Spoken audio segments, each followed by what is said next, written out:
We are delighted to be joined by three of the contributors to African American Political Thought, A Collected History. Their full bios will be chatted out, so I will give a quick welcome to our guests. We have with us Robert Gooding Williams.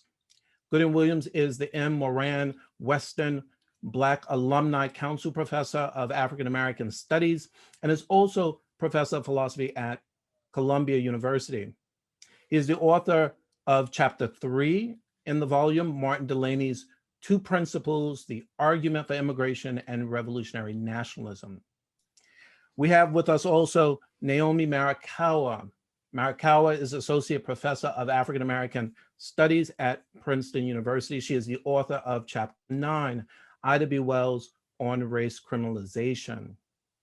And finally, we have with us Brandon M. Terry. Terry is Associate Professor of African and African American Studies and Social Studies at Harvard. Terry is the author of Chapter 26, Stokely Carmichael and the Longing for Black Liberation, Black Power and Beyond. So welcome to you all. So what Jack, and he affectionately goes by Chip, so I will refer to him as Chip, I have done for decades now. So what Chip and I will do is offer some introductory remarks about the volume, how it came about, why it is structured in the way that it is, and some of the signature contributions we think that the volume makes. We will then engage the panelists in a discussion about the volume and their contributions, and then open it up for a wider discussion with all of you. So we begin with the introductory remarks, and I turn now to my co-editor, Chip. Chip, take it away. Thank you, Melvin, and thanks very much to the Center for the Study of Ethnicity and Race in the Americas. Brown, we're really honored to be here. I want to begin by saying that today that our thoughts are with the family of Daunte Wright, and Melvin will be saying a bit more about the Daunte Wright case in just a moment. African American Political Thought, A Collected History, is a product of friendship. In the fall of 1997, Melvin Rogers and I met for the first time when we both took a course called Philosophy, Race, and Racism, taught at Amherst College by Robert Gooding Williams. Melvin and I became fast friends. We both had interests in political theory and Black history, and we were both shaped by the remarkable intellectual activity going on in Amherst's Department of Black Studies at that time, led by Bob, the historian David Blight, and the Harlem Renaissance scholar Jeffrey B. Ferguson. Melvin and I stayed friends as we went to graduate school at different institutions and corresponded about our emerging interests in American transcendentalism, American pragmatism, critical race theory, and African American political thought. As we exchanged our early work in this last field, we began to think about the contours of African American political thought as a field of study and its relation to Atlantic world traditions of political theory. One day in 2007, we came up with the idea of putting together a collected history of the field, a book akin to Leo Strauss's and Joseph Cropsey's History of Political Philosophy, but focus on Black thinkers. In 2011, we committed to doing the project, recruiting 28 colleagues to come along on this journey. Now, 10 years later, we present this work to you. It is first essential to note the shoulders we stand on. There are scholars in Black studies, women's studies, philosophy, history, law, literature, and political science who have long insisted on the importance of African American writers as sources of political reflection. A partial list of these works includes Leonard Harris's 1983, Philosophy Born of Struggle, Cedric Robinson's 1983, Black Marxism, Patricia Hill Collins's 1990, Black Feminist Thought, Bernard Boxall's 1992, Two Traditions of African American Philosophy, Beverly Guy Sheftel's 1995, Words of Fire, Michael Dawson's 2001, Black Visions, and Bob Gooding Williams' 2009, In the Shadow of Du Bois. Our book extends their work by offering a collected history of African-American political thinking. 30 chapters on 30 thinkers, from Phyllis Wheatley to Cornel West, written by 30 scholars spanning political science, philosophy, history, English, religious studies, legal studies, and Black studies. Why this collected history approach? We chose this approach first because we believe that the study of African-American political thought needs to become more thinker-centered. Much of the prominent scholarship on African-American political thought of the last quarter century divides the field into a taxonomy of broad ideologies: Black Marxism, Black feminism, Black nationalism, Black liberalism, and so on. Individual thinkers are then categorized and situated within these ideologies. This approach is valuable because it helps us understand thinkers in terms of the larger histories of which they are part, many tied to social movements. The price, however, is obscuring the individuality of Black minds, the ways the thinking of individual writers draw on multiple traditions simultaneously and exceed any given conceptual mapping. Our aim is not to displace the ideological approach. Our aim is rather to supplement and counterbalance it with a thinker-centered approach that can give us a more granular view of particular minds. We chose this collected history approach second because it enables us to achieve a breadth and depth of study that would be virtually impossible to achieve in a single authored volume. This in turn enables us to more fully display African-American political thought's intellectual diversity, the variety of its rhetorical approaches, from Martin Delaney's use of Roman political concepts to explain racial domination, Chapter 3 by Bob Gooding-Williams, to Toni Morrison's novelistic imagination of new norms of democratic responsibility, Chapter 24 by Laurie Balfour.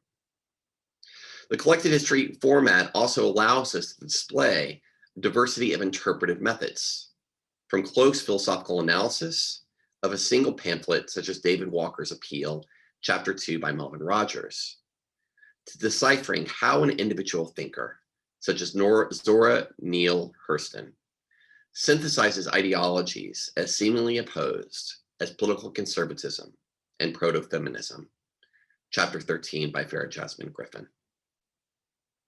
Before turning to Melvin, let me say a final word about what I think is one of the volume's most important contributions. Elaborating a thinker-centered account of African-American political thought automatically involves a second intervention: the reconstitution of US political thought itself. Blazing Black historian Nathan I. Huggins always insisted that African-American history is American history, that researching and narrating the story of Black Americans automatically entails revising our historical understanding of the United States at large.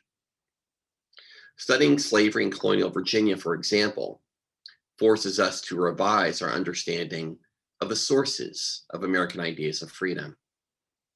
Those sources were not only the minds of Harrington, Sidney, Locke, and Montesquieu, but also lived experience of slavery.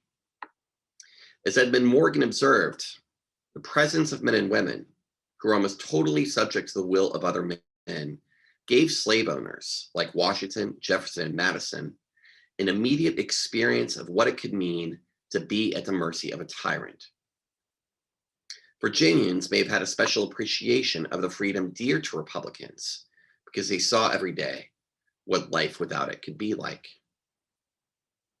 On the basis of revisionist histories such as Morgan's, Huggins concluded, quote, Afro-American history and American history are not only essential to one another, they share a common historical fate, end quote. Melvin's my teacher at Amherst, Jeffrey Ferguson, who is a student of Huggins, taught us to see Black history and US history precisely in this way. Jeff is the author of Chapter 14 on George Schuyler. Jeff died in 2018 after finishing his essay, but before we had finished the book. In what we hope is a fitting gesture, Melvin and I dedicated the book to Jeff's memory. It is with Jeff in mind that I conclude today by echoing Huggins. African-American political thought and American political thought are not only essential to one another, they share a common historical fate. Thank you. Thanks, Chip. Let me very briefly extend some of Chip's remarks. And in particular, it is worth saying a word, I think, about one of the important contributions we think this book makes, and that is to our understanding of democracy. Democracy, both as an ideal and a practice, is, as many of you probably know, on the ropes these days. The persistence of racial inequality, the growing fact of economic inequality, and the sense of political decay has made many of us question whether democracy is up to the task of making good on its very many promises. And when we think about democracy, at least from the perspective of this volume, particularly the introduction of the volume that Chip and I co-wrote, we have in mind an idea of democracy that basically says it is the moral proposition that ordinary people can be left to their own devices and engage in self-governance, and they can do so without having to bow to kings or bosses. That moral proposition displays itself in the importance, for example, we accord the franchise, the right to vote, the importance we attach to deliberation and discussion as a means for working through our disagreements.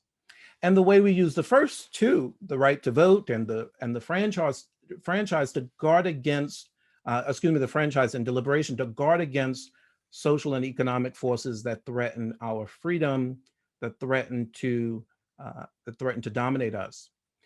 All three of these features, the right to vote, the importance of deliberation, the aversion and resistance to domination, form central parts of African-American political thought. So right in, for example, in 1865, 5 years before the ratification of the 15th Amendment, Frederick Douglass captured the point. I think he captured it quite powerfully.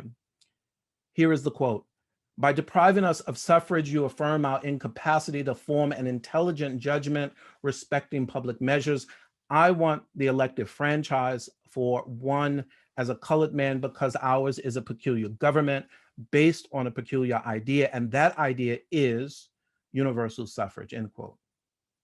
Now others, Anna Julia Cooper and Ida B. Wells, would join him in this sentiment, even as they sought to expand the reach of the franchise. But if African Americans stressed the importance of the right to vote in one sense, they also emphasized that the life of democracy extends beyond the formal processes of voting. I mean, there is no way to deploy yet another selection of chapters, David Walker in chapter 2, Anna Julia Cooper in chapter 8, or Toni Morrison in chapter 24, or even still, Audre Lorde in chapter 26. There's no way to read those chapters and not see that democracy is a cultural enterprise, and that the franchise and our defense of it requires a culture in which we are rightly oriented to each, a culture in which care and concern figures prominently. Building up a healthy democratic culture for many in this book requires richer ways of talking with each other, different resources that might enrich our discursive and conversational encounters. So whether it is the deployment of religious claims, the intense display of emotions as part of communicating the gravity of a grievance, or the performance of protests via marching and sit-ins, all of these have worked as reasons for organizing political society one way rather than another. All of these have functioned as ways of speaking to the public, even in cases when what was on display was one's very body. This last invocation of the body gets at something very important for all of us to keep in mind as we work through the book. Living in a political society such as ours always involves some disappointment. Interdependence comes with its challenges. But the idea be permanent. At least, I mean, that's the idea, right? That sits at the heart of democracy.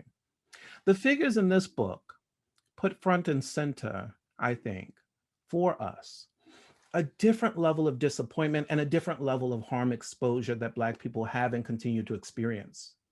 The figures in this book ask us to focus on forms of danger and violence that are unspecified and could enter at any moment. The Dante Wright killing is a clear example of this kind of violence. So the thinkers in this volume use this radical form of vulnerability, what we call racial domination in the introduction to the book, as the basis for thinking about and struggling with the health of democracy in the United States. They force us to structure our vision of democracy and democratic practice, its cultural and institutional supports, by beginning with the terror of radical vulnerability. So let me finally say, before turning to some questions for our panelists, in gesturing toward the ways attention to African-American political thought might transform our theorizing about democracy, it should not be thought that all of the thinkers in this volume stand in an affirmative relationship to democracy, in particular US democracy. Delaney, Wells, Garvey, late Du Bois, Stokely Carmichael, all had deep doubts about the United States' capacity to be a just society where Black people were concerned. And in the final analysis, after considering the arc of the volume from Phyllis Wheatley to Cornel West, readers will need to decide for themselves just how one should understand democracy as a social practice, and in particular, its connection to the harm and violence that Black people have and continue to experience in the United States. So let me now shift gears a bit and bring in the rest of the panelists here. I will come back to this theme of racial domination as a form of vulnerability that I just mentioned in the introduction, but I would like to sort of ask the panelists to sort of reflect a little bit on writing for this volume. So I kind of want to ease us, after that sort of heavy conclusion, now I want to ease us back into some of these individual pieces. And as a way of doing that, I would like to ask Naomi, Brandon, and Bob to sort of reflect on your experience spending time with an individual figure and trying to come to grips with just what it is they wrote, what it is they offered to their readers, and continue to offer to us today. So we can begin with any one of you for this question.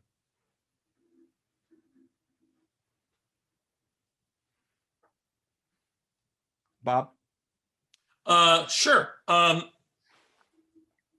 So I was thinking a bit about how it is that I became interested in working on Delaney, and I realized that at a certain point, I came to see that, with the exception of essays by Bernie Boxall and Tommy Shelby, maybe this was in the context of teaching Delaney for a course, I don't remember exactly. But I came to realize that, with the exception of essays by Bernie Boxall and Tommy Shelby, the existing scholarship on Delaney's political thought pretty much ignored his detailed and nuanced arguments for Black nationalism. Delaney is called the father of Black nationalism, and very quickly, writers about Delaney will then move from talking about Delaney as the father of Black nationalism to, offering a few remarks about his defense of immigrationism, his disillusion with America, with American democracy, as Melvin was saying a few moments ago. But there was no serious engagement with Delaney's writing. I also noticed that none of the scholarship appreciated the importance to his thinking of the European revolutions of 1848.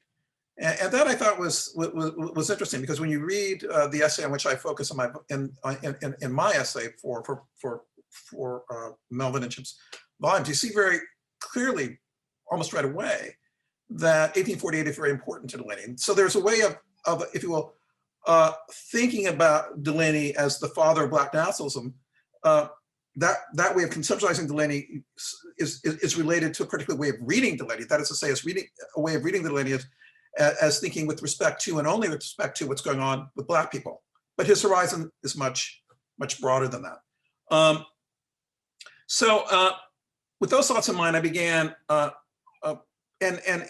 I began thinking more carefully about Delaney, thinking about Tommy Shelby's essay in particular, and thinking about Delaney's political thought as belonging to what Michael Rogan called the American 1848, prompted me to study his writings more carefully. I have a few things that I could say about Delaney in connection to contemporary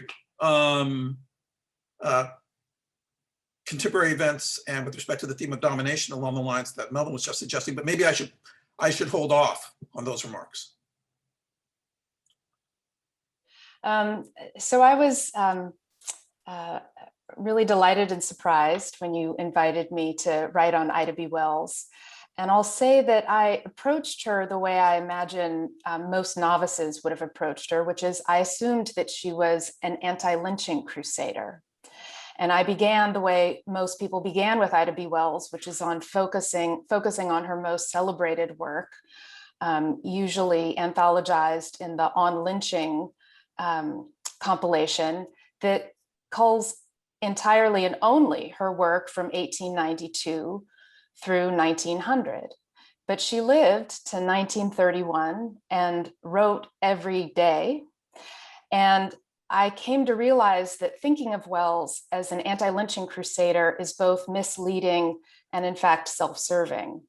It's misleading because she wrote about many forms of racial domination, and she witnessed over the course of her life the forms shifting in shape. So a transition from 1890s lynching to the rise of white riots and pogroms to police mass arrests and incarceration and execution. So I find the lynching focus for her not only misleading, but self-serving in the sense that focusing on the Wells of 1890s actually allows Wells to be frozen in time as a hero for eliminating something that most people would say is not with us today, which means even the way that we lift up Wells is actually reintegrating her into a Whiggish story of US progress. And in doing that, we contribute to the end of lynching discourse that Ashraf Rushdie writes about, which is a way of saying lynching is part of a bygone era. And we miss the ways that Wells continues to be relevant in everyday life, which is to say, everything that she focused on towards the end of her life, mass arrests, incarceration, execution, those are forms of racial domination, which are still with us. So rather than focus on the form of racial domination, I think Wells teaches us to focus on the function of racial domination, which is terror and subordination, and importantly, destroying Black wealth and stealing from Black people as core functions. And once I was able to see her as someone who focuses on a variety of forms of violence rather than lynching, that opened up whole new possibilities for me to see her relevance today. That's wonderful, Brandon. Yeah, so similarly to Naomi, writing about Stokely Carmichael is fascinating because for so many people, Stokely Carmichael's the bad guy. He's the avatar of the bad 60s. So when Bill Clinton came to the John Lewis funeral, he had to insult Stokely Carmichael to distance himself from that wing of civil rights Black power. When Obama wrote Dreams of My Father, he insults Stokely Carmichael as a wild-eyed madman who's evidence of the dreams of a bygone era becoming shattered. And it's remarkable because Stokely Carmichael, as you all know, lived an enormously long time and was present through all of the major developments of the long civil rights movement. He As a high school student, he was in a Marxist study group with Gene Dennis's son, Gene Dennis, who was prosecuted under the Sedition Act, the head of the Communist Party in the United States. He went on to become a sit-in activist, an acolyte of Ella Baker in the community organizing tradition in the civil rights struggle, part of the Mississippi Freedom Democratic Party. He broke with the older SNCC models to try to develop the Lowndes County Freedom Organization, which then became the basis of his theories of Black power, this idea of Black people collectively organizing around a shared identity to exercise democratic power, and then became a revolutionary Black power advocate and a member of the Black Panther Party. He was actually conscripted or drafted ceremonially into the party, and then ended his life in exile as a Pan-Africanist and a critic of American capitalism, Western imperialism. And to be able to chart all of that and to try to see, I think, not just the enduring power of his ideas, but what happens to certain kinds of ideas when they no longer seem viable or achievable in a particular configuration. That was what was most arresting to me. And I should just say really briefly that when you talk about what do they continue to offer us today, I mean, there's basically no way to talk about enduring racial disadvantage without using the concept that Carmichael pioneers in Black power, which is institutional racism. I mean, it's basically the presupposition of most social scientific research on race, most left-leaning rhetoric on race, and it would seem pretty much impossible to try to theorize without at least going through that concept and giving some reasons why you would want to disavow it. So let's pick up on this last point or these last set of points from Naomi and from you, Brandon. Institutional racism on the one side, Naomi's argument to us both in the piece and here in her brief comments that we need to see Ida B. Wells as more than the anti-lynching activists. So we're living, right, at this very moment, right, we're living through a time where it often feels, right, that Black people are under assault on a daily basis. And this, of course, is not new, right? I mean, Martin Delaney, thinking back to Bob's piece, I mean, Martin Delaney wrote during a time where it was taken as settled that Black people had no rights that white folks were bound to respect. Of course, I'm pulling there from Roger Taney in that Dred Scott case. Ida B. Wells wrote during the nadir of American race relations after the collapse of Reconstruction, a time where lynching was the signature form of terrorizing Black people. And she was very much concerned, as Naomi said, about trying to track the iterations of the sort of anti-Black racism that informed lynching. And then, of course, Stokely Carmichael wrote during a time where fire hoses and police doors were regularly turned on Black people. So this might be, I think, a challenging question, particularly for these three figures. But are there resources? Right? Everyone wants to ask that question, right? Are there resources in these three thinkers, intellectual and or practical, on which we might rely to engage this moment, right? Wells offers us so many resources. I'll try to limit it. The first is that she was saying her name before we had Kimberly Crenshaw and the African American Policy Forum insisting that we say her name. Wells's capacity to write about violence and to pair lynching and the threadbare excuse of rape, to take that and pair the threadbare excuse of rape with the actuality of centuries where the norm is white men raping Black women and girls. In this kind of analysis, she's presenting a way of thinking about a fuller terrain of violence that actually tells us about not just gender inclusion for the sake of inclusion, but a way to understand the way gender identities are created and racial power are always created relationally. And the second thing from Wells that I want us to carry with us is a sort of methodological scrappiness, a fearlessness in numbers. So she certainly looked at the Chicago Tribune and their numbers and recognized them as credible official data source. And then she took it and reconfigured it and re-narrated it in ways that are methodologically sophisticated, in ways that people couldn't question the data source. And yet she did something entirely different. And then a final thing, this one should sound small, but I think this is incredibly important.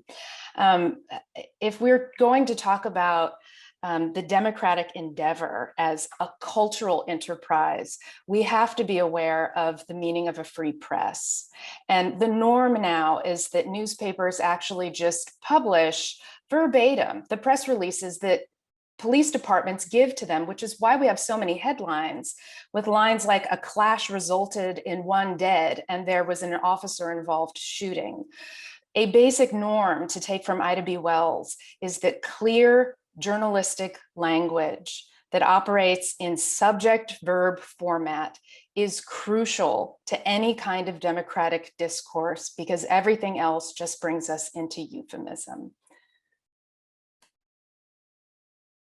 So yeah, let me say a little bit about a little bit more about Delaney, and mention 2 or 3 things that I've thought about and in a couple of cases written about vis-a-vis Delaney's pertinence to contemporary events, or let's say recent and contemporary events.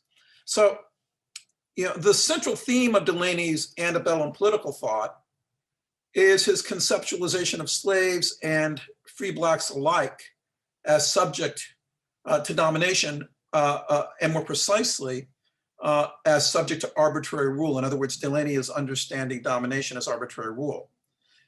So in a 2012 essay I wrote for the New York Times column, The Stone, I suggested that Delaney's understanding of racial domination as Black subjection to arbitrary rule could illuminate appeals to Florida's Stand Your Ground law to defend George Zimmerman's killing of Trayvon Martin. More recently, in an unpublished piece, I've invoked Delaney to discuss the Justice Department's 2015 Ferguson report, which describes a practice of subjecting Black neighborhoods to the arbitrary power of police officers. Because Ferguson's police supervisors failed to hold their supervisees accountable to the requirements of law and policy, police officers consistently discarded several of the constitutional rights otherwise enjoyed by Black citizens, including First, Fourth, and 14th Amendment violations. In Delaney's words, and I'm quoting, the police force effectively degraded and debased the citizenship of Black students. Coming to our current political moment, I think that Delaney's important insight that arbitrary rule can take the form of treating Black suffrage not as an inviolable right that belongs to Blacks in virtue of their standing as sovereign citizens, but as a dispensable privilege that Blacks enjoy only due to the sufferance of whites who denied Blacks sovereign citizenship. That important insight, that absolutely critically important insight, I think provides a useful starting point for thinking about the current efforts of Republican-dominated legislatures, state legislatures, as in Georgia, to nullify Black voting rights, and in effect, to treat them as dispensable privileges. I guess the last point I'll make, just of a general nature, is that Delaney is first and foremost a political thinker, right? You know, if you think of Du Bois as the preeminent African-American thinker who comes to understand the situation of Black Americans through the lens of the social sciences, and particularly through the lens of sociology, Delaney antedates that. Delaney's thinking antedates that, as do many of the thinkers in the volume. But that is to say that Delaney is not thinking sociologically, he's always thinking politically, and he's always working the categories of right, categories of sovereignty, categories of freedom and unfreedom, right? So as a resource for thinking about specifically political subordination, specifically political domination, which is not to in any way, shape, or form, you know, dismiss talk about wealth and theft and whatnot, but as a resource for thinking specifically about the way that a political domination works, I think Delaney continues to be indispensable. Yeah, I'm glad my dear brother Bob didn't want to totally dispense with the talk of theft and wealth expropriation, because I do think I would say I don't want to dispense with it, you know, at all. But let alone totally. Boy, that was a setup. Yeah, no, not totally. We'll provide it a small marginal. No, not of course. I'm just trying to get at the, you know, the specificity of what Delaney is interested in. Absolutely. I'm using that as a setup because I do think one of the things, I'll make three really quick points, but one of the things that I think is most enduring about the Carmichael contribution is that, you know, it's a part that people actually don't like now. He describes African Americans as an internally colonized people, and there are all sorts of reasons to think that's a flawed analogy. Actually, Kamala Harris's father, the economist, wrote a sustained critique of the internal colonization thesis while he was at Stanford, which you could all check out. But one thing I think is really important about the analogy, and the thing that Carmichael was able to drive home, is that racism isn't just free floating. It doesn't sustain itself just by habits, just by inertia. There are purposes that are fitted to it. And one of the main purposes is exploitation. And one of the difficulties that people who are on the left had in this moment is that they are dealing with a real shift in the economy, where the ghettos are becoming a reserve of unemployed people. And it's hard to talk about exploitation in a way that was familiar to the Marxist tradition, which had focused so much on labor.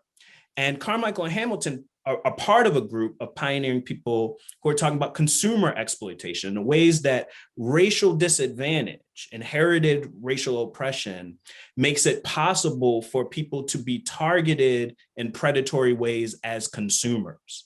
And I think this sets up a lot of the work you're seeing now about, Kianga Yamada Taylor's book on predatory inclusion. If any of you know anything about the rent to own industries, which basically thrive on these ghettoized communities, that colonized language may make people uncomfortable, but it does speak really in an urgent and incisive way to the endurance of consumer exploitation.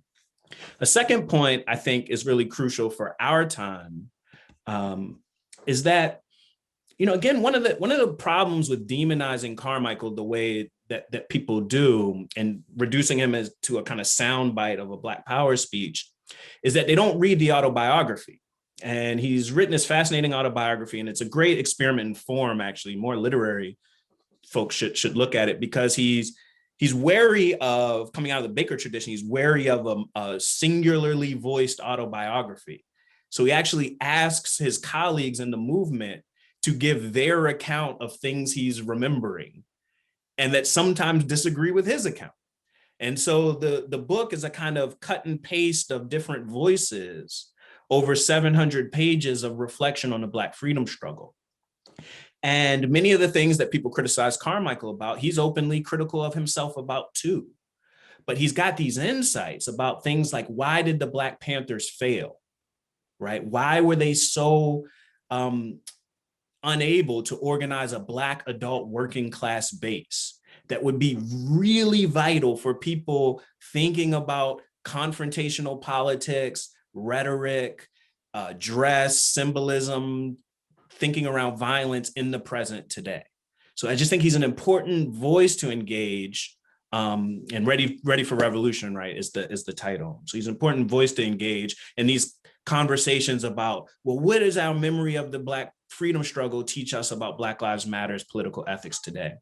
And the last point, I'll be really brief here, is that I think Carmichael anticipates a lot of the recent political science turn toward treating group identity as a primary motivating force in democratic action, democratic behavior. And he actually sets up a really fascinating question, I think, is at the heart of what we're going through. So On the one hand, he tells a story about white identity politics as a kind of reaction to Black self-assertion, to fears of increasing non-white population. And he worries that white solidarity will basically congeal and make an impenetrable block that's that he calls the white power structure that will make it very difficult for other people to participate in government. But he offers this one out, which I think is fascinating, where he says, he asked the question of whether white Americans are any longer capable of experiencing the shame that might be a revolutionary emotion.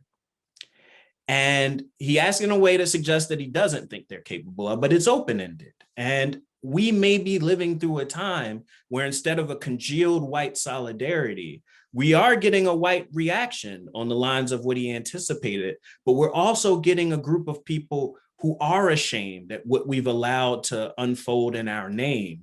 And perhaps we may be capable of activating and deploying that shame in a revolutionary direction.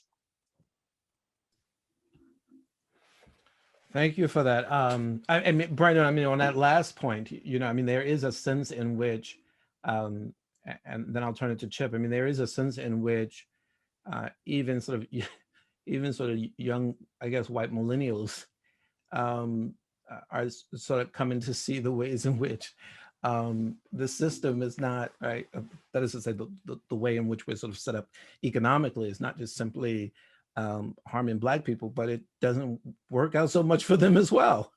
You know, the defense of and arguments about basically dismissing a college debt, that's not just simply an issue about Black students, right? I mean, that's sort of students across the racial divides arguing for this because they're not persuaded that the way the society is set up it will benefit them as well. And in that respect, I think there's why it is we see them joining with Black and brown folks in various ways against police brutality and the like.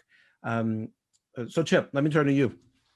Sure. Yeah, I wanted to pick up on this theme of predation. You know, what from this conversation, you know, we could actually maybe call institutional predation.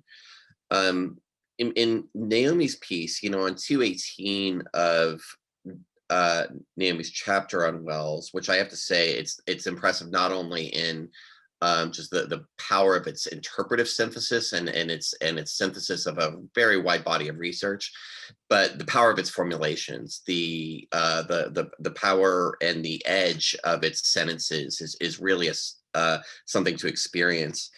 On 218, Murakawa writes, quote, Wells recognized that one tool of white supremacy is its inversion of predation. The victim is costumed as criminal, the criminal is victim, end quote. Now, what's striking about this formulation is that it has longitudinal historical validity. It's true from the times of slavery to the killing of Daunte Wright. And so I wanted to ask Naomi, what do you think Wells would think it would take politically to neutralize this particular tool of inverting predation?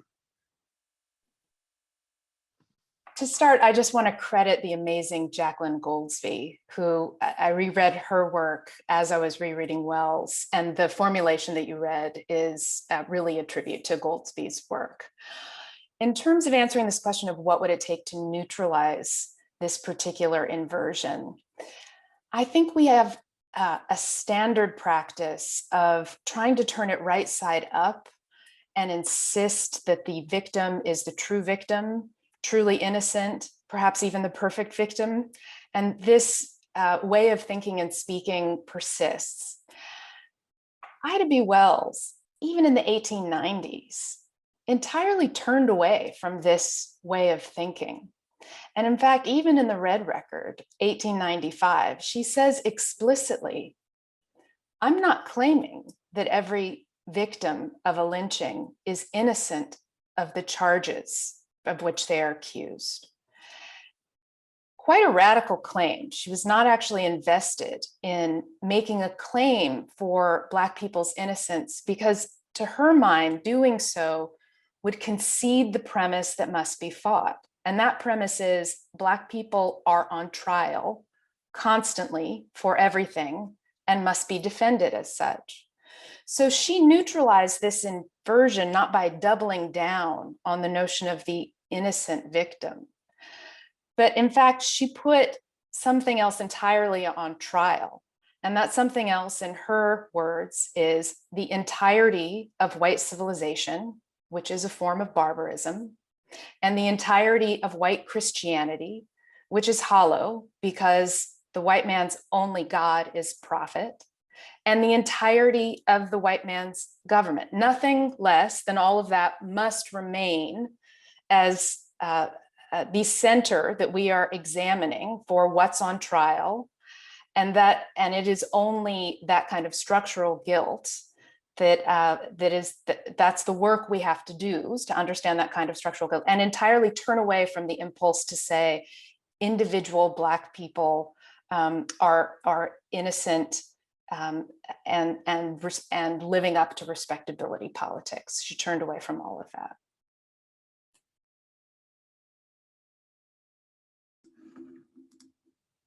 So we're at 12:50, 10 minutes before we open it up to other folks. So let me ask a broader question about sort of the significance of this kind of volume, and you can sort of speak about it from the perspective of the volume as a whole or your individual pieces. But obviously, African American political thought: A Collected History is an intellectual project. And in constructing it, we asked all of you to think about the individual figures, to think about African-American political thought as a tradition, but as a tradition through political philosophical lens, right? And so in some sense, we're sort of making a decision there, right? To use the sort of purview of political philosophy as the horizon for assessing the tradition. So might some of you, all of you, reflect not so much on the importance of your individual figure, but if you want to do that, that's perfectly fine. But the place of this volume in the study of Western political philosophy, American political thought, or race, ethnicity, and politics. Okay, yeah, thanks, Melvin. Yeah, I have just a few thoughts. I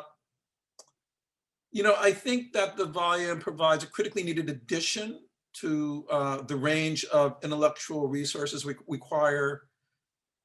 Coming to your reference to Western and American political thought provides, again, I think a very much needed addition to the intellectual resources required properly to emphasize the thematic blind spots of canonical Western and American political thought. I think that's fairly obvious. However, I don't mean to suggest that its significance is in that respect, wholly reactive, if you will. I mean, I think it also brings to light a distinct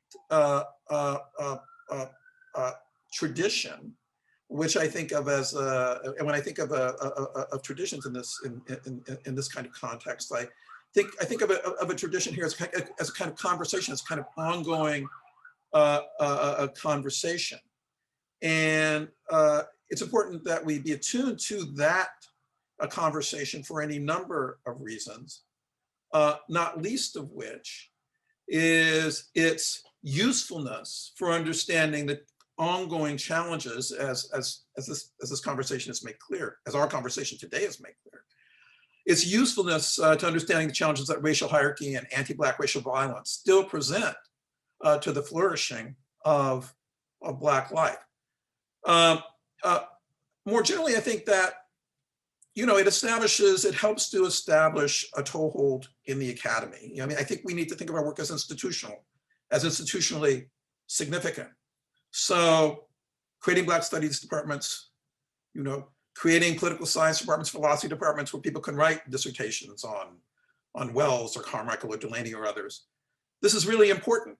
And this not only requires that we have people who are trained to teach these figures.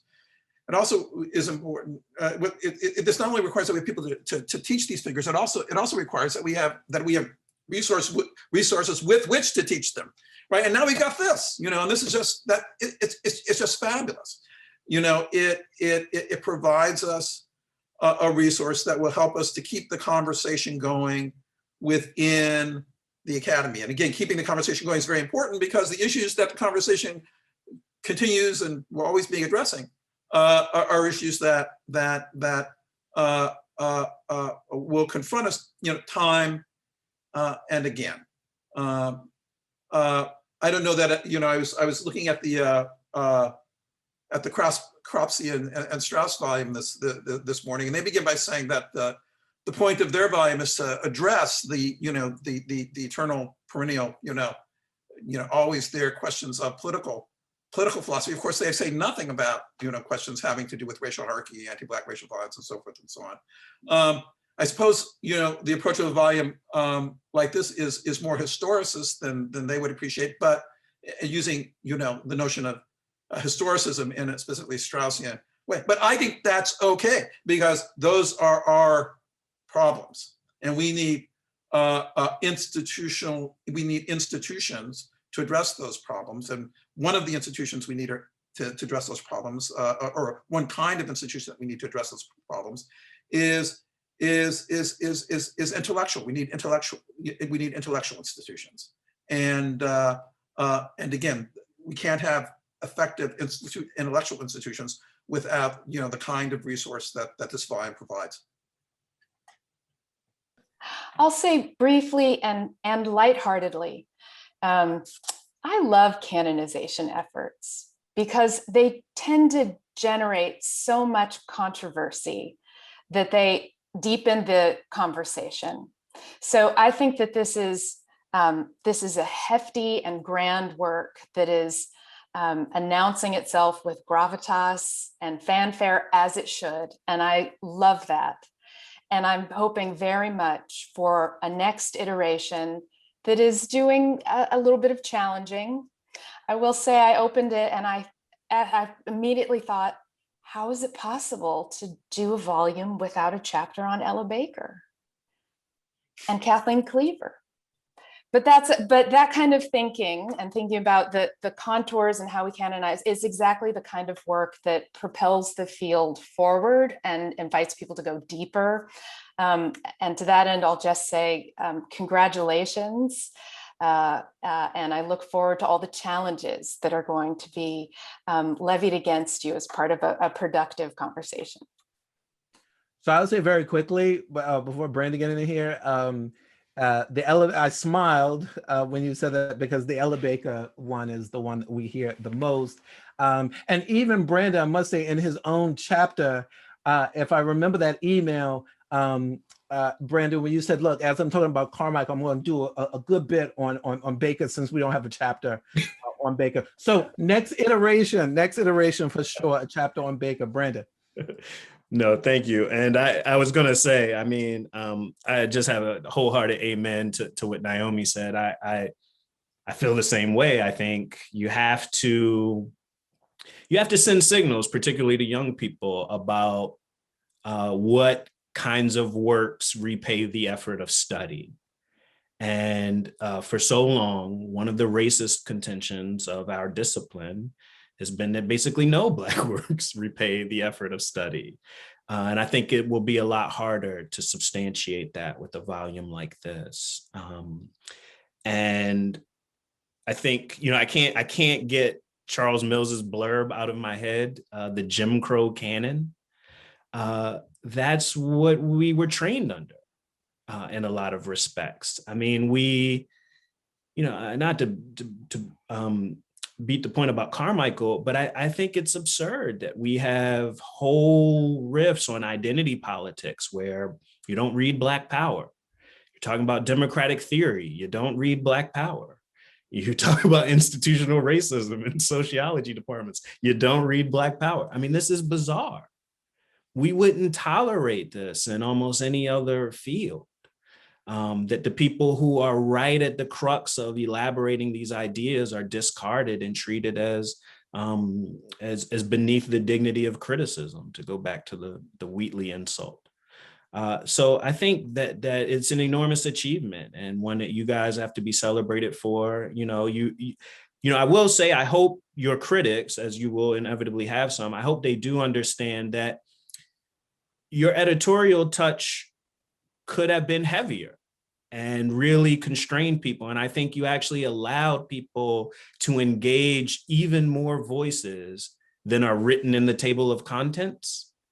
And so that there are a lot of people in this book that don't get top billing, but they're there and they're part of this conversation. Oliver Cromwell Cox is not there, but he's central to a set of arguments about Thurgood Marshall. Ella Baker is basically half of my chapter. So I think there is that as well. And I'll just say last thing, and this goes back to Bob's point, is just I hope one influence of the volume is that it helps broaden the questions we ask in political theory, things that have been really marginal for a long time. The questions like the ethics of the oppressed, how, the politics and ethics of organizing, the place of historical judgment in political ethics, like how much of what we think of as good or just or fair is wrapped up in what we think is possible or what we think is happening or how we think temporality is unfolding. These are questions that are utterly central to the Black tradition, but they don't get the same kind of attention and heft traditionally in political philosophy.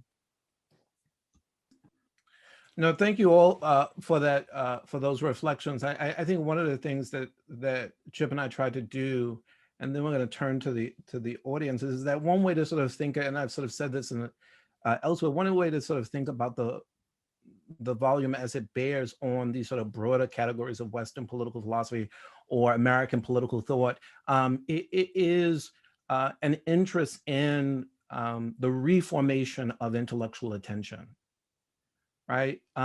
Because attention is about how it is we come to focus on some things rather than others.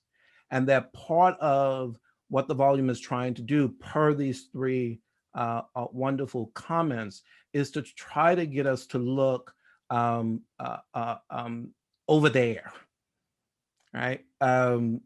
What's behind that? What's below this, right?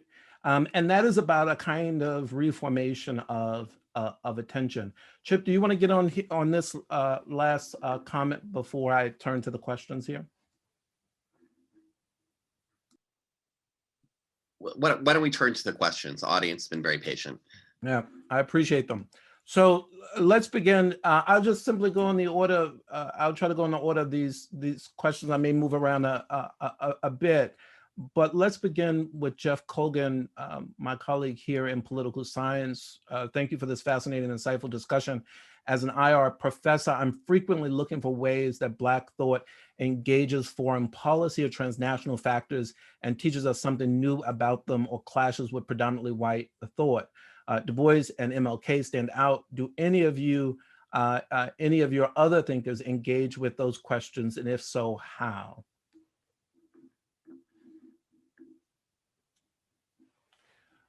Well, in some ways, that's all of. That's in some ways, it's all of the thinkers here. Wells went on the international road. Carmichael is. Delaney, of course, is thinking in those terms. Audre Lorde. So, anybody want to speak to this wonderful question? I'll just say briefly one point from Carmichael that I think is really crucial. Actually, I'll say this about the Black Power movement generally. So Malcolm X, Carmichael, Huey Newton, all put at the center of their thinking about international relations. How do you respond to covert security state operations that aim to disrupt the government of a country that's identified itself, or leadership of a country that's identified itself with anti-imperial, anti-racist struggle? I think that this is not a question that IR tends to privilege. I think it's not a question that political theorists even take seriously. But to me, it seems utterly fundamental to any reasonable assessment of the post-colonial projects that people pursued and the various anti-imperialist projects people pursued. I think it's a really tragic and difficult set of ethical questions to work through. But even in our own time, where we're dealing with the FBI category of Black identity extremist, it's still a contemporary question. And so to me, that's just one area where like engaging these voices, and maybe even Malcolm X more so than Stokely Carmichael, would get you some interesting dialogue on that kind of question. Well, but I wanted to get in on this as well. You know, one sort of spin-off project that sort of came out of the work that I did on Audre Lorde for this volume was an article on her critique of the U.S. invasion of Grenada. Because as I was doing the research for this volume, I came across this amazing poem called "Equal Opportunity," which is a critique of the U.S. invasion of Grenada. And it opened up new dimensions of her essay on Grenada and Audre Lorde's Sister Outsider. And so I sort of pursued that as a separate line of research. And to speak to your question in terms of how to relate it to IR teaching and IR scholarship, one thing that really struck me in doing the research for that is that Lorde, first off, I think she dealt with the Grenada invasion in an extremely sophisticated manner. And secondly, I think she was also willing to go places that some conventional political science scholarship is not willing to go. So I'll give you two examples. First off, she really focused in on how the US government, not just under Reagan, but also under Carter, was very fearful of a socialist regime emerging not just in a Black country in the Western Hemisphere, but in a Black English-speaking country. Because if it was an Anglophone country that held up the possibility of a successful socialist state, that could have influence on Black people in the United States and create instability within the US regime. The other aspect of it was that one thing that Lorde raised in her essay, I couldn't find much in the way of independent corroboration on this, but it was an issue that she raised, was that one of the many projects that was involved in the Grenada invasion was sort of an ongoing thought experiment within the Pentagon, wondering whether or not Black US troops could be successfully ordered to fire on Black enemies within Black countries. That this was a sort of a question that had been circulating in the late 70s and early 80s in the Pentagon, and that Grenada was in some ways a trial run on that question. I couldn't find much in the way of independent corroboration on that contention, but it's a contention that Lorde makes. And in some ways, I think opens up and radicalizes the questions that we bring to international relations that is productive and necessary.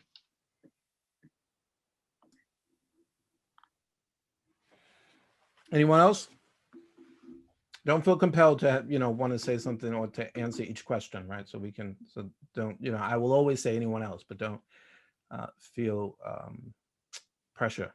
So I started at the top. Now I'll go I'll go down in the list, and then I'll go back up and go down.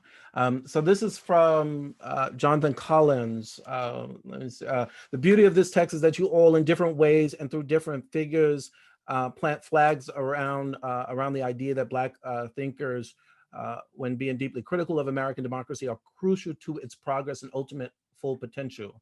Here begins the question. As you all know, there's been lots of popular discourse around Black pessimism that pushes this notion of social dominance through white supremacy as fatal and inevitable. How do we reconcile critique and pessimism, particularly as many of the writers you all engage with are now frequently employed to justify pessimism and fatalism?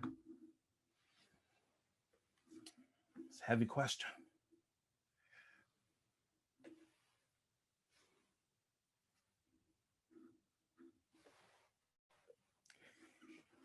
So listen, I'll just say a sort of quick word about this.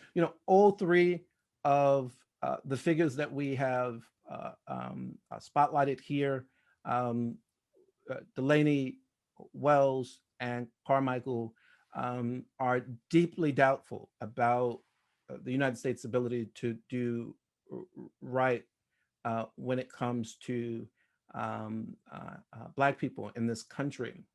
But what is quite crucial about all three is that even as they were suspicious and doubtful of the United States' ability to do right by Black people, they never gave up on politics. And that's that's because we still have to get on with flourishing and putting institutional, economic, and cultural resources in place that can provide for that. So there's a way in which these thinkers, on the one hand, chart a course that lays out reasons why one would be doubtful and ought to be doubtful of the United States. But they seem to think that it was very possible both to lay that out and simultaneously insist on a project of reconstruction, immigration in Delaney's case, that is to say, to continue on with the business of politics, insofar as, and precisely because, Black folks are still trying to flourish. They're still trying to live, right?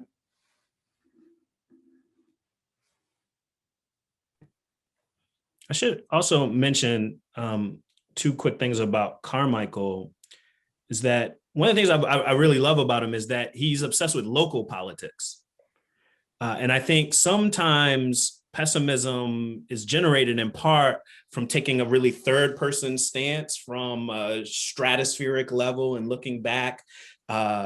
Exactly as Melvin said, is like, you're not taking the perspective of someone who first person has to get on with it. You're taking this Olympian view that says the more things change, the more they stay the same. He's really interested in local politics, and he believes a lot about, at least in the Black Power stage, about what can be done at the level of local politics. And I find a lot of that spirit in the movement for Black lives today, that there are people who are interested in, Stokely Carmichael's talking about, we got to get the right sheriff, we got to get the right prosecutor.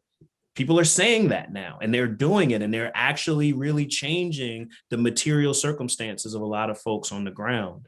The second thing is that, as Melvin also pointed out, people can be suspicious of America, but it's not the only place in the world. And, one of the things that Carmichael, as Kwame Ture, late in life, was really insistent upon was that even understanding the classic phase of the civil rights struggle required you to understand geopolitics, that moment wasn't just a moment about, the scales falling from white people's eyes. It was about a Cold War geopolitical moment where Black people had enormous leverage. And understanding geopolitics in our contemporary moment might generate other insights about what kinds of politics are likely to be viable or what politics are likely to fail, because we're no longer misunderstanding the broader contours of where our political action unfolds. Yeah, what I'll add to that is a couple of things. Can you hear me? Yeah. One, a small point with reference to Delaney is that Delaney's postbellum thought is not pessimistic, in the way that his antebellum thought. He's very much engaged in politics in South Carolina and elsewhere. And I think it's an interesting project to try to think about what he's up to after the Civil War, vis-a-vis some of the principles that he articulates before the Civil War. For example, what I call the principle of original identity, the principle of the sovereign principle, and so forth and so on. So that's one thought. I would also say that Delaney, like Carmichael, has a kind of global perspective. He's not only thinking about 1848, but he's also thinking about the encroachment of Europe on territories all across the globe, and he kind of envisions the coming of a kind of global race war. So he's thinking about white supremacy again in global political terms. Finally, what I want to emphasize, since the question referenced contemporary pessimism, and I suppose implicitly contemporary Afro-pessimism, I think it's important to see that what Delaney's up to here is again always argued in a political register, so that to the extent that he's pessimistic, he's talking about the politics, maybe he's talking about the culture, but he's not. Earlier I distinguished a kind of political approach from a kind of social scientific, sociological approach, but one also has to add to the mix a kind of metaphysical approach. I mean, contemporary Afro-pessimism often operates with certain metaphysical and social theoretical assumptions, which provide a theoretical basis for what Brandon, I think quite rightly was describing as a kind of, I don't remember the word you used, but a kind of, from 50,000 feet away, I mean, a perspective that a third person perspective that's out of touch with what's going on the ground, that's out of touch with what's going on vis-a-vis people's lived experience. And that comes from, again, certain conceptual, ontological, metaphysical, not being too precise here, theses like, Blackness is the constitutive outside of the human, right? So I'll just leave it at that. But the point, the main point I hope is clear is that one has to distinguish between different kinds of pessimism, the register, the theoretical register within which pessimism articulated, whether it's metaphysical, whether it's political, whether it's, whatever. And one of the things about that point, Bob, that you make, I think that there is a seduction, a seduction with Afro-pessimism because it constantly wants to sort of name the violence that is committed against Black folks. But sometimes we often forget, that is to say, the folks who want to take this up, that there are these other background entailments that seem to come with it that actually undermine the condition of your own actions in the world. And so you may like the naming and think that, yes, look, you've named it, right? But then we want to pay careful attention to what else is implied for it. I am always surprised by students in my class. I just have to say, students in my classes who are committed to this, and right after class, are about to go hit the streets. And so we're like, well, what's going on? And what's going on? And so we got to get clear about those entailments. So here, let's go to another question. We're at 1:16. We still got a little bit of time. Leslie, Isis, I'm just going to take the second of these questions. Chip, I'm interested in the idea of the normative myth in Lord and whether it is a sociological and political, or rather primarily psychological thing, analogous perhaps to the superego or something, and whether it is different in the same society from person to person. I wanted to think also about the connection in Lord's thought between an ethics of self-fashion and a normative myth. Yeah, that's a really helpful question, because Lord's idea of the mythical norm is, I think, one of her sort of more powerful general theoretical categories. And I think that she would agree with you that the mythical norm can be different for different people, that there can be variations of it. But for her, she does think that in some ways the most pervasive mythical norm is the white, male, financially secure, Christian, thin image. All of these particularly embodied images, they all correspond to the image of power holders within our society. And then we all begin to measure ourselves against this mythical norm. What I find really important about the mythical norm is that it's a way of her using a theoretical category to draw a wide variety of people in who don't fit inside that norm into coalition to see how the images of power and the social and psychological norms of our society, they all work against our flourishing, because they all sort of insult our very embodied being. So the mythical norm, I think it is primarily psychological, but I think she's actually using it in a political way to draw people into coalition, against this kind of normative pressure. And as one of my colleagues, my wonderful colleague, Noka Rodan of Brown PhD, pointed out, when you look at how Lord specifies the mythical norm, no one actually fits it. In some ways, like it's a little bit of an overstatement, but not much of an overstatement, that the mythical norm is actually fugitive. And so in the sense, we're all trying to mold ourselves to a norm that it's impossible to mold ourselves to. And so, yeah, I think it's primarily a psychological norm, but I think it's doing political work of trying to build a coalition among her readers. Thanks, Chip. So, Naomi, could you elaborate on the implications, because it's a short question.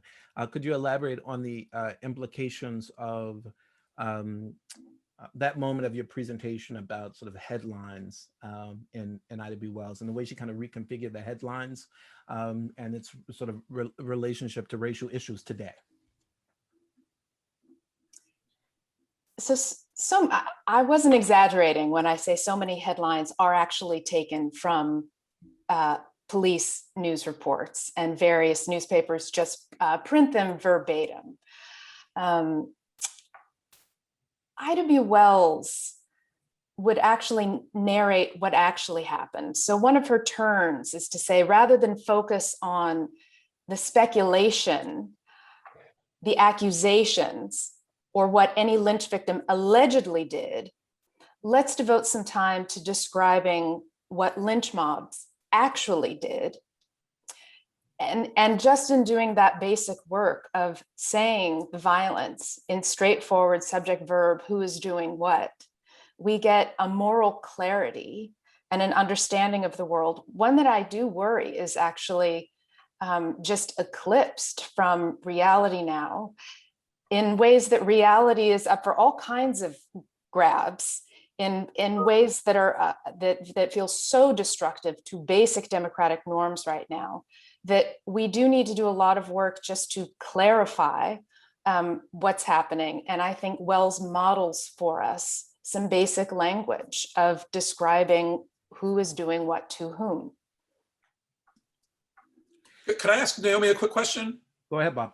Has anyone ever, has any thought been given to, you know, kind of comparison of Wells to Orwell? As I hear you talk, I keep thinking of this essay that I haven't read for ages, but a very famous essay by George Orwell called Politics in the English Language, which kind of, you know, tracks along the same lines that you're attributing to Wells. And it would be really interesting to I think, I don't know, would it be interesting? Maybe it wouldn't be interesting. Maybe you look at it and you think, oh, it's not really interesting at all. But it occurs to me that it might be interesting to think those essays, you know, in relation to one another, you know. Yeah, I don't know if you have any thoughts about that. I mean, I do think of, I was thinking about Orwell in several sections in writing about Wells, just because she maintains the clarity and again, subject verb writing, right, which is just being erased from everyday life. And that's exactly what Orwell was writing about. I don't think that study exists now, but that would be an important one. I mean, one of the things about that question it raises for me, I don't know if this will be especially clear, is Wells's belief. I mean, this is part of her own. You know, people don't sort of speak about Wells in this way, but I think this is part of her own kind of understanding of moral psychology. I mean, she thought that, and this is why she kept emphasizing the language of facts. She thought that there was a way of stating the fact, and the fact could serve to deliver to you the proper, right, or give you access to the proper moral judgment that should then be taken up by you about the event. So she thought she could sort of lay these out, and it raises a question, and maybe I'll just sort of say it and then we kind of put it aside. So I turn to another question, or Naomi, you could take it up, but it does raise a question about whether or not the kind of background ethos or culture of American life is such that one can recapture Wells's approach. Because Wells thought that there still was something like a commitment to the idea, for example, of humanity. Right? This is language that she constantly uses that she thought folks could tap into if we just told them the facts. But one has to now wonder if there's a sufficient amount of coherence to the background culture such that we can engage in proper uptake of the facts, right?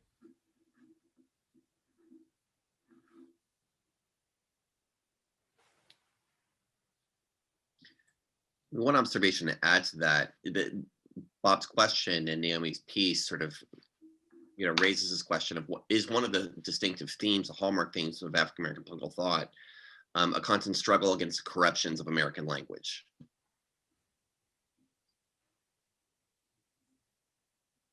Absolutely. Absolutely. I mean, I think, Carmichael, if you ever get his collection of speeches, the Stokely Speaks volume that Toni Morrison, who was his English professor at Howard, edited, the first essay is about African American vernacular English. And I only bring that up just to say that it's at the level of the standards by which we evaluate even what counts as a legitimate language. So much of what Carmichael tries to do in his autobiography, in speeches, in Black Power, is validate a cultural life world that he tries to thematize amongst African Americans, right? The forms of expression that prevail, the styles of discourse, and say that they deserve hearing in the public realm. So again, we're on the other side of the hip hop revolution. The idea that people talk in Black vernacular slang is like pretty familiar, but at a certain point, that was not a language that was for legitimate political expression. I mean, even Marcus Garvey doesn't talk like that, right? So that was an explosive intervention that allowed a whole wave of voices to enter in the wake of that, right? Again, and it's about the language. So what kind of language do you use to denounce something? How do you convey the passion behind the utterance? How do you describe things in ways that are not elusive? So part of the colonization language is a revolt against second-class citizenship language. So Black Power generation they think that second-class citizenship is an incoherent concept. Have you ever talked to, Naomi mentioned Kathleen Cleaver. If you ever talked to Kathleen Cleaver about second-class citizenship, she can go on for 30 minutes about this is an incoherent thing. Eldridge Cleaver would say it's like being a little bit pregnant, right? There is no such thing. What you're describing are not people who've sort of fallen adrift or are not just being recognized. They're people who are being subordinated. They're people who are being exploited. There's a reason that they have the civic status they have. And your intervention, your interrogation has to find it, right? So I think that's exactly right. That part of the tradition is about these arguments over language. As Evelyn Higginbotham pointed, it's a meta language question. So we have 4 minutes, and I want to give all of you a sort of concluding word. So I'm sorry I can't get to more questions, but I thank you all for joining us. But so let me just sort of begin with Bob for a concluding word, if you like. Nothing really to add to what I've said already. Thanks to both of you for all your hard work and pulling this together, the conferences, the readings, the rereadings, staying on people's case to make sure they got their essays in. I think it's an invaluable contribution, and for years will, I think, be indispensable in Black studies and in philosophy and political theory. I'll conclude just by saying, I think that there are some traditions in American popular culture that are continually subjected to the refresh button. So I feel like every few years, there's a new major biography on James Madison, or like there's an endless array of new books on the founding brothers and musicals on all of them. And these traditions stay alive because people work very hard to keep putting the messages out there and hitting the refresh button. I feel like James Madison has not been buried once.